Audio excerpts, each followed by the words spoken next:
Chapter 4. Balance.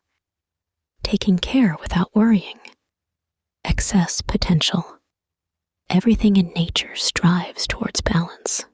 Changes in air temperature are balanced by wind. Differences in temperature are compensated by thermal exchange. Wherever there is excess potential of any energy form, balanced forces emerge to correct the imbalance. We are so accustomed to such statements on the nature of things that we fail to ask ourselves why it must necessarily be so, or how exactly the law of balance works. Laws do not actually explain anything. They are just statements of fact. All laws of nature are secondary and derived from the law of balance. The law of balance is primary. At least, it appears to be. And it is impossible to explain why equilibrium should exist in nature in the first place, or more specifically, where balanced forces originate from, and why indeed they exist at all. The fact that we have become accustomed to something doesn't mean it is the way things necessarily are. One can only imagine what the world would be like were it not for the law of balance. An atmospheric jelly, or an aggressive furnace perhaps. However, the unsightliness of such a world is hardly a reason to support the existence of the law of balance. And so, we are left to accept it as fact, and to wonder in admiration at the perfection of the world, nonetheless, puzzling over the question of what governs it all. We are used to the fact that there are good and bad spells in life, and that success is followed by defeat. For this is all a manifestation of the law of balance. Success, like misfortune, destroys the balance. Complete balance is when nothing happens. Absolute balance doesn't exist, or at least no one has yet managed to observe it. Oscillation is observed everywhere in the world, night and day, incoming and outgoing tides, birth and death, etc. Even in a vacuum, elementary particles are involved in a process of continual birth and dematerialization. The entire world can be seen in the form of pendulums that oscillate, fade, and interact with one another. Every pendulum receives a jolt from its neighbors, and in turn gives out its own. One of the main laws governing this complex system is the law of balance. Ultimately, everything strives towards balance. You are also a kind of pendulum. If you take it into your head to destroy the balance and sway sharply in a particular direction, you will brush against the neighboring pendulums, creating commotion all around, which will then turn against you. Balance can be destroyed by actions and also by thoughts, and not only because thought is followed by action. As you know, thoughts radiate energy. In the world of material realization, everything has an energetic foundation. Everything that occurs on an invisible level is reflected in the world of visible material objects. It might seem as if the energy of our thoughts is not powerful enough to have an impact on the world around us. And if that were the case, everything would be a lot simpler. However, let's not make guesses about what's happening on an energetic level. Otherwise, we could get entangled in a knot of conjecture. For our purposes, it is enough to accept the simplified model of balance. Where excess potential appears, balanced forces emerge to eliminate it. Excess potential is created by mental energy when too much importance is given to a particular object. For example, let's compare two situations.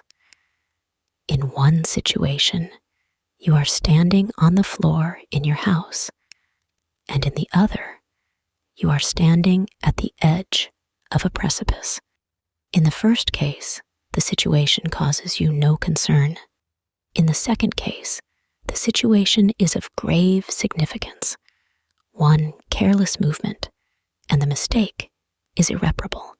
On an energetic level, however, the fact of simply standing is of equal significance in both cases.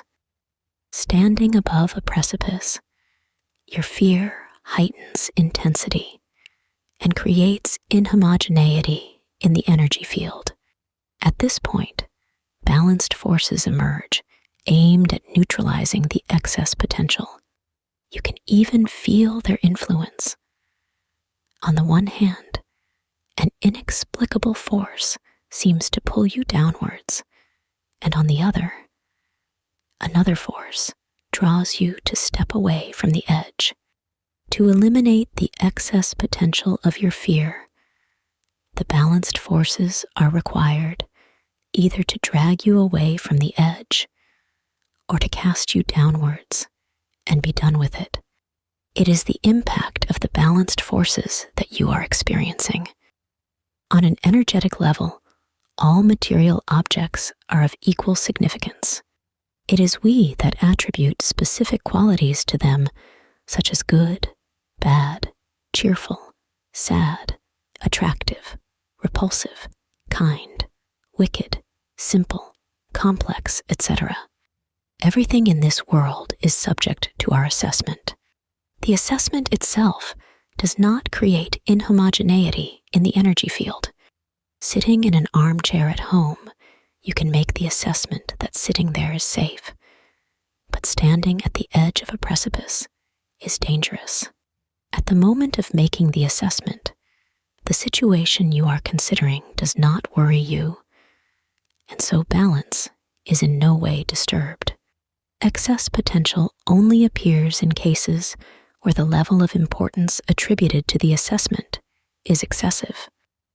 The amount of potential is increased if the assessment, which is attributed huge value, also greatly distorts reality.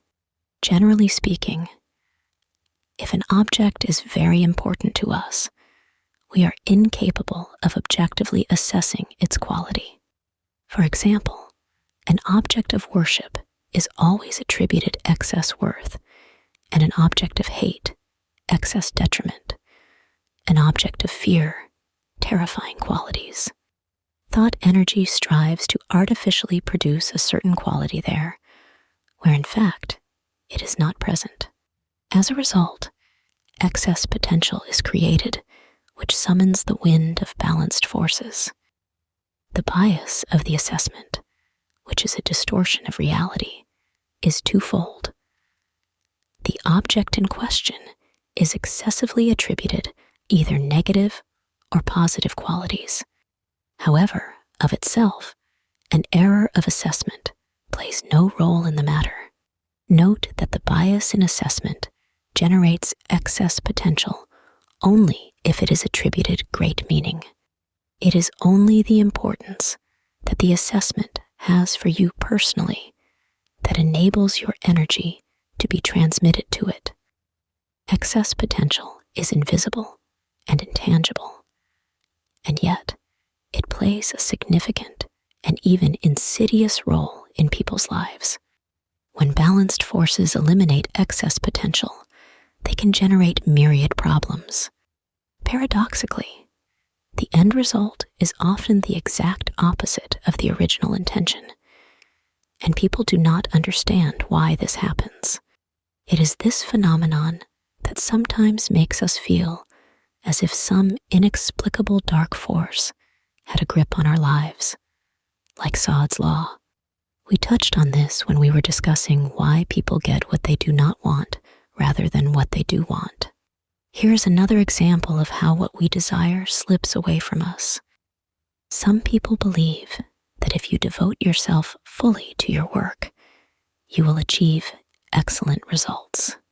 If you look at this position from the point of view of scales and balance, it is obvious that immersing yourself so heavily in work is like placing your work on one dish of the scales and absolutely everything else in the other dish. Naturally, balance is destroyed and the consequences become visible all too soon. The result of prioritizing work to this extent will be the exact opposite of what you expected. If working harder means earning more money or improving your qualifications, then of course, a little extra effort will do no harm. Like everything in life, there should be good measure and proportionality. If, however, you are constantly exhausted and have become your own slave driver, then it would be better to slow down a little or even look for a different type of job. Either way, the point is that any effort made beyond measure will inevitably lead to negative consequences. This is what happens on an energetic level. Aside from work, everyone has their own set of values, be it home, family, leisure pursuits, etc. If you juxtapose all your other values with the one value of work, you create strong potential. Everything in nature strives towards equilibrium, which means that aside from your own will, other forces would come into play to mitigate the consequences of the excess potential you are creating. Balanced forces can work in all sorts of different ways. You may become ill, in which case there could be no question of working any harder. You may start suffering from depression, which would not be altogether surprising because you would have been so hard on yourself. The voice of the rational mind shouts, "Come on! You must earn more money," while the soul or subconscious objects, "Surely this is not what I came into the world for, to suffer and torture myself. Why bring this on myself?" Eventually, you would become chronically tired, and any plans to be more productive would have to be forgotten. You would probably end up feeling that you were banging your head against a brick wall, getting nowhere fast. When people do overly prioritize their work, there always seems to be someone else around who achieves more whilst making considerably less effort. Once a person achieves a certain level in their job, there can be a tendency to place massive importance on their work. But unfortunately, the more disproportionately important it becomes, the more likely it is that problems will arise. People assume it quite natural for there to be problems, but in reality, the number of problems a person experiences is reduced significantly when they lower their expectations and relax their attachment. The only conclusion that can be drawn from this is that you have to consciously re-evaluate your relationship to your work if you want to avoid creating excess potential. It is essential to have free time in which you can do the things you enjoy. People who do not know how to switch off and relax do not know how to work well either. When you arrive at work, detach yourself. Give of your head and hands, but do not give away your heart. The work pendulum wants all the energy you can give it. But you did not come into the world simply to work for a pendulum. Your efficiency at work will be noticeably increased when you stop creating excess potential and free yourself from destructive pendulums. Match detachment with integrity. Be careful not to make small errors or faux pas, which would enable others to accuse you of being irresponsible or negligent. It is important to carry out your responsibilities with integrity. Detaching yourself from a situation does not mean behaving carelessly in a slack or slipshod manner. It means to act with a cold mind, without creating excess potential, at the same time as fulfilling the tasks required of you. This approach protects you from being drawn into unpleasant situations. There will always be people you know or colleagues who continue to immerse themselves headfirst in their work. On a subconscious level, they will sense that, although you act with impeccability, you are sufficiently emotionally detached not to put yourself on the line completely. These conscientious individuals will instinctively feel the urge to trip their competitor up on some oversight. As soon as you make a mistake, they will be there to criticize you. The sad thing is that the mistake is likely to be something quite mundane and harmless. You might just be a little late for work or have forgotten something fairly minor. If you had sunk your head in the work sand, as they do, no one would make anything of it. However, once you change your attitude to your work, little things give people the opportunity to accuse you of slacking or lacking in dedication. Situations like these can also arise at home and among your friends. So it is important in any situation where you are detaching yourself to fulfill your responsibilities attentively, thereby not giving anyone the opportunity to reproach you. It is the inner witness, the guardian, that enables you to act with integrity at the same time as holding back from throwing yourself headfirst into the race.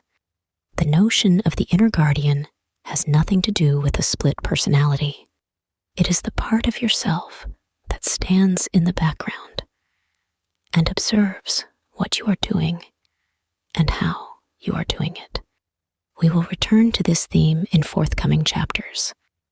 Some might say that throwing yourself completely into your work is, on the contrary, a wonderful thing. Of course, it depends what your work is. Total immersion in your work is only justified from the point of view of balance if it is connected to your personal goal. The personal goal is also a theme we will look at more closely a little later. If you love your work because it coincides with your personal goal, then it can serve as the tunnel that leads to success. This kind of work nourishes your energy, bringing joy, inspiration, and fulfillment. If you are one of the lucky ones who can confidently say that they feel this way about their work, then you have nothing to worry about. Exactly the same goes for study. Later in this chapter, we will look at other situations in life where excess potential is created and the impact of balanced forces.